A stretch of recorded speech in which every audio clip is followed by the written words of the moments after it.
about 30 pounds fully grown. If baby's a boy, though, could weigh up to 100. And of course, awesome view with this handsome guy over here on the right-hand side. This is a young bull.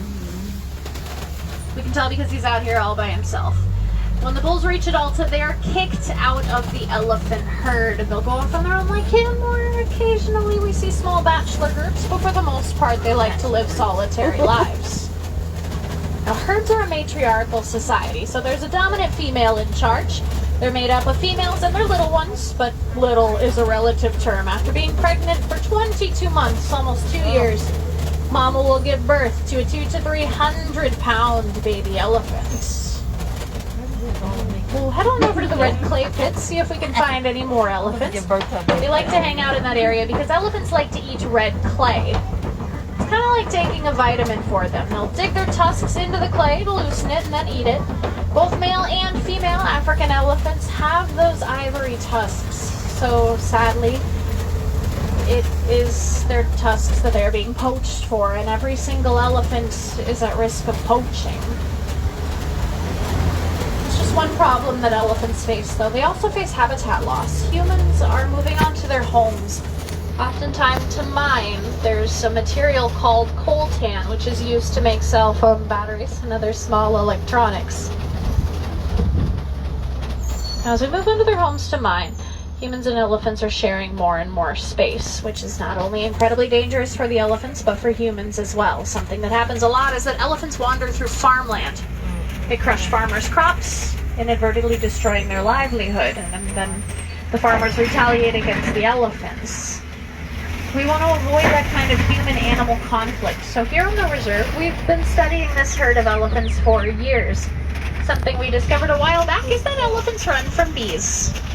Sounds kind of random, but we took that information and we built beehive fences around some farmers' crops in Africa. We found that if the elephants get close, the bees buzz, and then the elephants wander on their way. They find a safer place to go or a safer route to where they're going. Something as tiny as a bee has made a huge impact in protecting these amazing animals. But it is up to us humans to come up with those new and innovative ways to better coexist with them.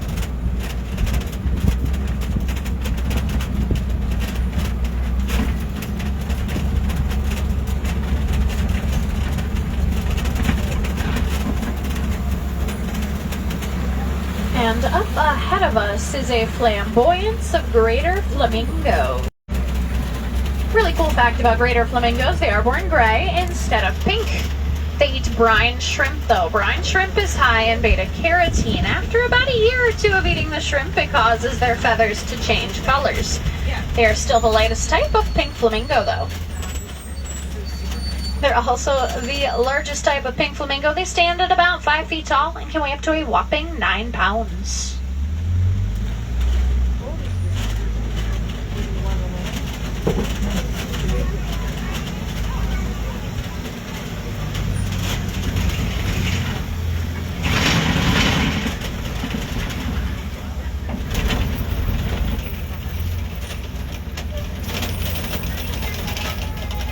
Up ahead of us are a couple of scimitar horned oryx.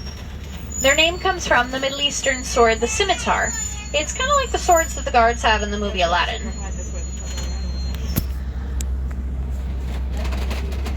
Now these are desert antelope. They can go about 9 months without drinking any water.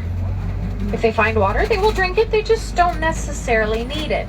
They won't even sweat until their internal body temperature reaches 116 degrees Fahrenheit.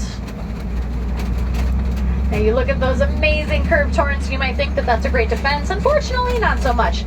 Unlike the sable antelope we saw earlier, who will use their horns to defend themselves, the scimitar horned oryx really can't. Their horns are very brittle. They will break off and not grow back. So it's not uncommon to see a scimitar horned oryx missing part of its horns.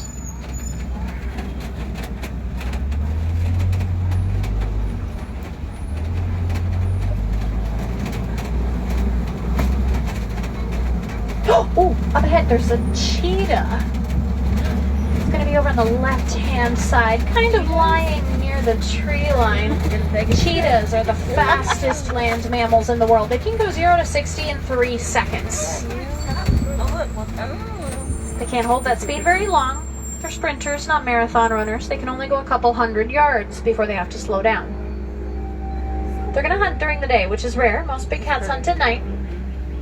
Cheetahs are pretty special, though. They are the only big cats that are not able to retract their claws. Their claws are out all the time, even when they run. And they are also the only big cats that are able to purr. Speaking of big cats, though, you're going to want those cameras out and ready. As we come around the corner, up on the Kopi Rocks is a pride of lions. We're going to see the male lion pretty well now. I just saw a female get up and walk around to the other side of the rocks, so we'll keep an eye out for her as we keep moving. But first, we're going to stop for a second, because look at this handsome guy. Oh, he's going to get up. He's going to get up.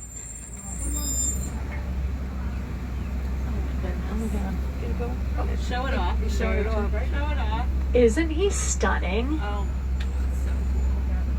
We can tell he's a male, of course. He's got that big, fluffy mane. Males like him can weigh up to about 500 pounds. It is the lionesses, though, who go out together and do the hunting for the pride. Now, to be honest, seeing him kind of get up and be looking around, something has piqued his attention. That's kind of rare. Lions hunt at night. It's not to say their eyesight is poor or anything. They see just as well as we do during the day, but at night they see 6 times better. So they're going to hunt then. They're only as active as they need to be. They spend about 18 to 20 hours out of their day resting. Up to the right, these are my favorite animals on the reserve. These are the white rhinos, a bit larger than the black rhino we saw earlier. They can weigh up to 5,000 pounds and charge up to 35 miles per hour. They have no natural predators. Even these lions aren't going to bother an animal with that much size and power. The only real threat to a rhino is unfortunately us humans. They too are being poached for their horns. Made of keratin of all things, that is the same substance that makes up our hair and fingernails. Alright, we're going to do one last pause right here. You can see the whole pride hanging out on the edge.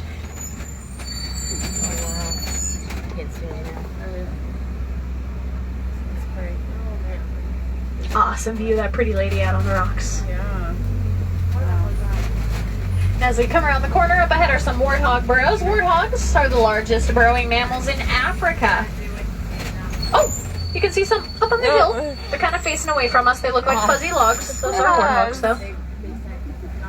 Whenever they go into their burrows, they always have their tusks out. They want to be ready to protect themselves if a predator finds them. Now, as we come around the corner on the right, you'll see an ostrich nest, but I want to point out that little brown antelope on the right as well. That's called a bontebok. Most people have never even heard of a bontebok. It is a relative of the wildebeest. Unfortunately, though, due to overhunting a couple hundred years ago, bontebok are almost completely extinct in the wild. They live primarily on reserves like ours now, but they are thriving on reserves like this one due to lots of conservation efforts. So maybe with more awareness and even more conservation efforts, someday they can thrive in the wild again as well. I've talked a lot about conservation out here and how we're trying to come up with better ways to coexist with the wild animals like the ones we've seen on the reserve. Inevitably, all around the world, humans and animals are sharing more and more space. So we have to come up with new ways to live near them safely. One way to rely less on wild animals is to simply rely more on domesticated ones. Here at the Warden's Post, the Warden cares for this herd of Nigerian dwarf goats. They're absolutely adorable, very playful. Well, seems like they have taken up residence on the front stoop. Hope the warden isn't going to need to come back anytime soon.